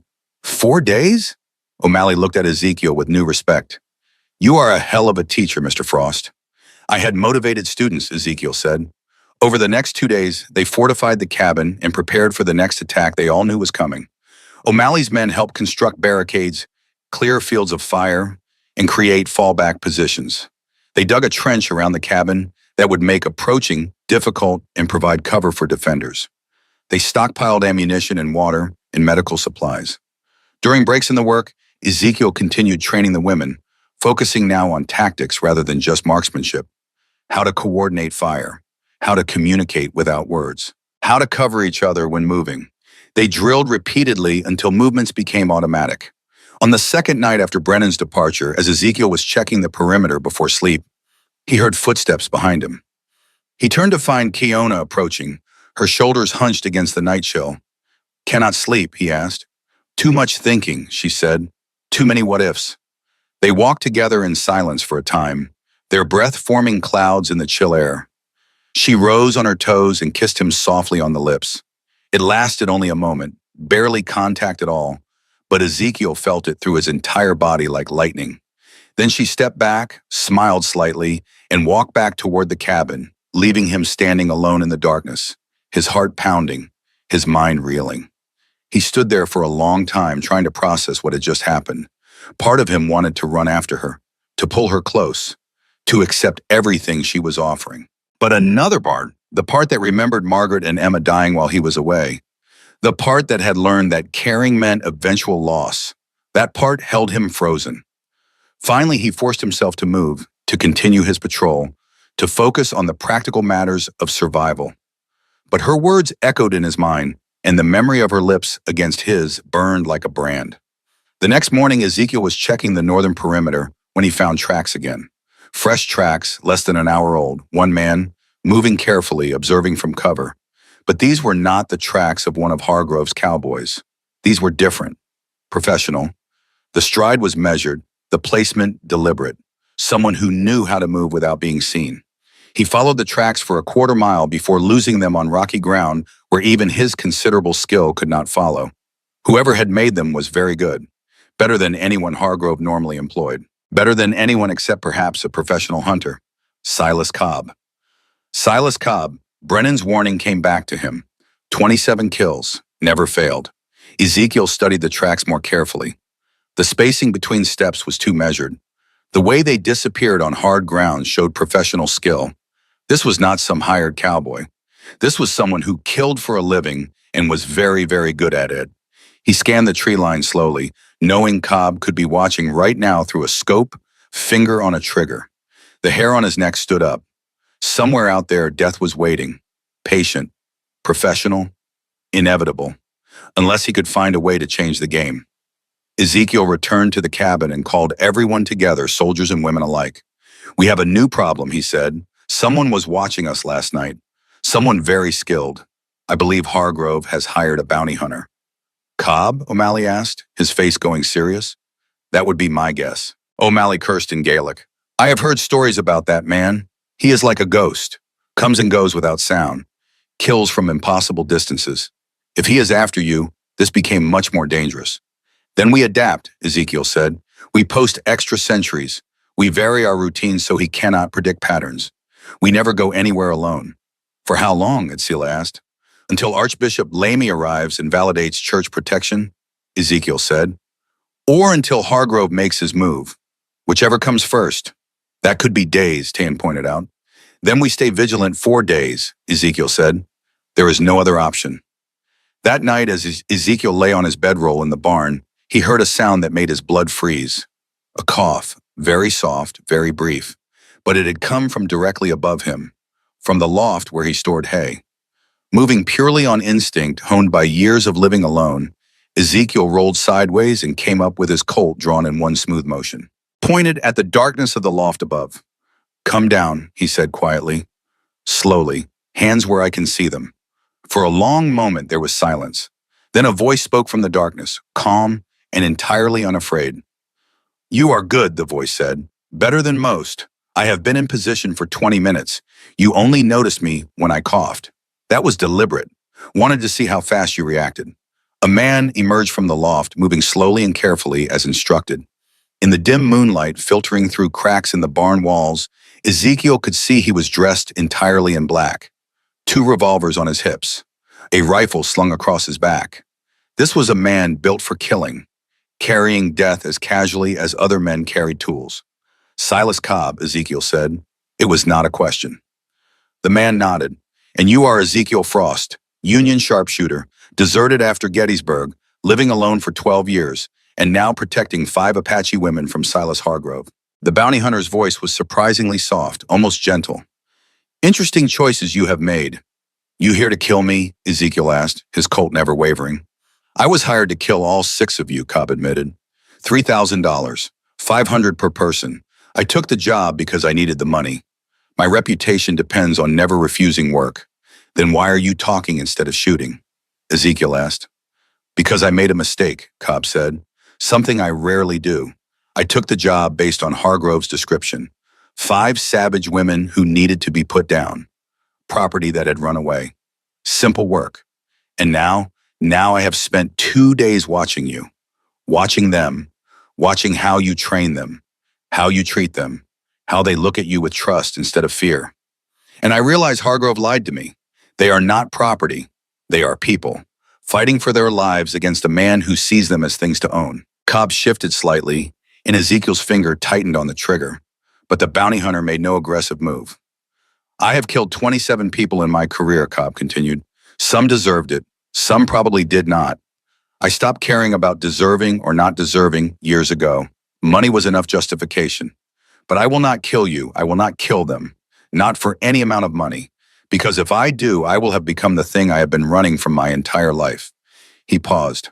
"My wife and daughter died 8 years ago, killed by men who thought they were worthless because they were Mexican. I have been trying to outrun that memory ever since, trying to make it mean something by becoming very good at killing.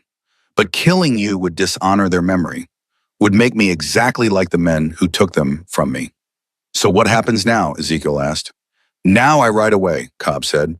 "I will report to Hargrove that the targets are too well defended, that the risk is too high, that I recommend he abandon the contract. He will not listen. He will come himself with all his men, but at least I will not be part of it." The bounty hunter moved toward the barn door, then paused. "One more thing, Frost. When Hargrove comes, and he will come, watch for a man named Jackson, former Confederate soldier. Very good with dynamite. Hargrove will use explosives if he cannot burn you out with fire. Be ready for that." "Why are you telling me this?" Ezekiel asked. "Because you remind me of someone I used to be," Cobb said. "Before I let grief turn me into something empty. Do not make my mistake. Do not let loss define you. Those women in that cabin, they are offering you a second chance at life. Take it. Live. Then he was gone, melting into the darkness like smoke, and Ezekiel was left standing alone in the barn, his gun still drawn, his mind trying to process what had just happened. A professional killer had come for him and left without firing a shot, had warned him instead of killing him. The world was stranger than he had ever imagined. He went to the cabin and knocked the signal. When Kiona opened the door, he said simply, "Cobb was here. He is gone. He will not be coming back." "How do you know?" she asked. "Because he looked into his own darkness and did not like what he saw," Ezekiel said. "Some men can be saved, even the ones who seem lost." Kiona reached out and took his hand, squeezing it gently. "Like you," she said softly. "Like me," Ezekiel agreed. 2 days later, as the sun climbed toward noon, and Ezekiel was teaching Niobe how to judge distance for rifle shooting, a rider appeared on the southern horizon. Everyone tensed, reaching for weapons, but O'Malley lowered his rifle after looking through his spyglass. "It is one of mine," he said, "a messenger from the fort." The rider arrived 10 minutes later, his horse lathered with sweat from hard riding. He saluted O'Malley and handed him a sealed envelope. The sergeant read this message and his face went pale. "What is it?" Ezekiel asked. "It is from Major Brennan," O'Malley said. "Hargrove has been seen moving north with 40 armed men. They are 3 hours away, maybe 4. And he is bringing a mountain howitzer, a small cannon." The words fell like stones into still water, ripples of implication spreading outward. Ezekiel felt ice form in his stomach. A cannon changed everything. The cabin could not withstand artillery. The fortifications they had built would be meaningless against explosive shells. "We need to evacuate," O'Malley said immediately. "Fall back to Fort Union. This position cannot be defended against artillery." "No," Kiona said. "We stay. We fight." "Lass," O'Malley said as gently as he could manage, "this is not bravery we are discussing. This is mathematics. 40 men and a cannon against 16 of us. The cabin will be destroyed. We will all die." "Then we die," Kiona said, "but we do not run." Ezekiel looked at her fierce eyes and set jaw. Then he looked at her 4 sisters, all of them nodding agreement with their oldest. They had made their choice, and he realized he had made his too. "We stay," he said, "but we adapt our tactics. The cabin is no longer the primary defensive position. We use it as bait, draw them in, then hit them from the high ground." O'Malley looked at him. "You want to abandon the cabin?" "I want to use the cabin as a trap," Ezekiel corrected. "We put enough people inside to make Hargrove think we are all here. Maybe 3 soldiers. Give them clear orders to fall back to the caves when the shelling starts. Meanwhile, the rest of us position on the ridge above. When Hargrove commits his forces to the cabin, we hit him from elevated positions. Catch him in crossfire." "That could work," O'Malley said slowly. "If we position right, if we maintain discipline." His eyes gleamed. "It is the kind of crazy plan that might actually succeed." They spent the next 3 hours preparing. 3 of O'Malley's youngest soldiers volunteered to be the bait, brave men willing to draw fire to save others. They positioned themselves in the cabin with clear orders to evacuate through the back window when shelling began and run for the caves. Meanwhile, Ezekiel positioned everyone else on the ridge overlooking the cabin. Good cover behind rocks, clear fields of fire, multiple escape routes if things went badly. The 5 Apache women were spread among the soldiers, each paired with an experienced fighter who could provide backup and support. Kiona insisted on staying at Ezekiel's side, and he did not argue.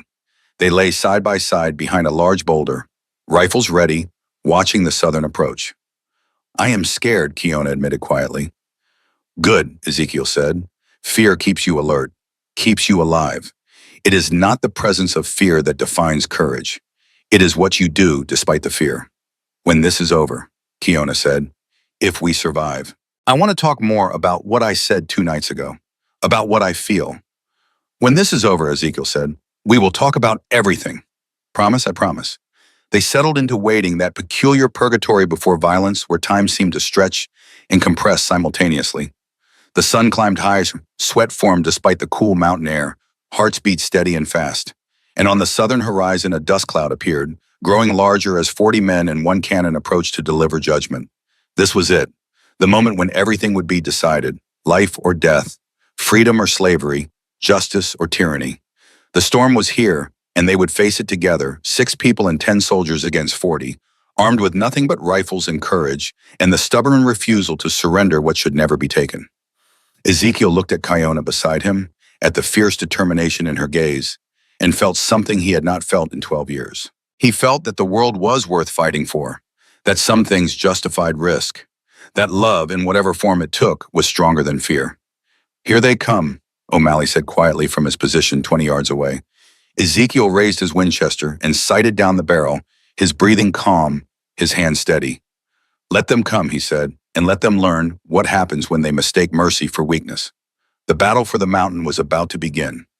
Hargrove's column approached slowly, deliberately. 40 men spread in a wide formation, and in the center, pulled by 4 horses, was the mountain howitzer, a small cannon, but deadly enough to reduce the cabin to splinters. Ezekiel watched through a gap in the rocks as they stopped 200 yards out, just beyond effective rifle range. Smart, Hargrove was being careful. A man rode forward alone. Not Reese this time. Someone older, wearing a colonel's hat. Hargrove himself. Ezekiel Calloway, the voice carried across the distance, amplified somehow. "I know you can hear me. You have taken something that belongs to me. 5 Apache women who are legally my property under territorial law. Return them now, and I will let you live. Refuse, and I will reduce that cabin to ash and bone." Ezekiel did not respond. "Let the man talk." "You have 1 minute," Hargrove continued. "Then we fire." 60 seconds of silence. Then Hargrove raised his hand. The howitzer crew moved with practiced efficiency, loading, aiming at the cabin below. "Now," Hargrove said. The cannon roared, the shell arced through the air and struck the cabin's south wall. The explosion was deafening. Wood and stone erupted outward. Part of the roof collapsed. Fire began immediately. Ezekiel saw the 3 soldiers inside burst from the back window as planned, running hard for the tree line. Hargrove's men fired at them, but the range was too far. All 3 made it to cover.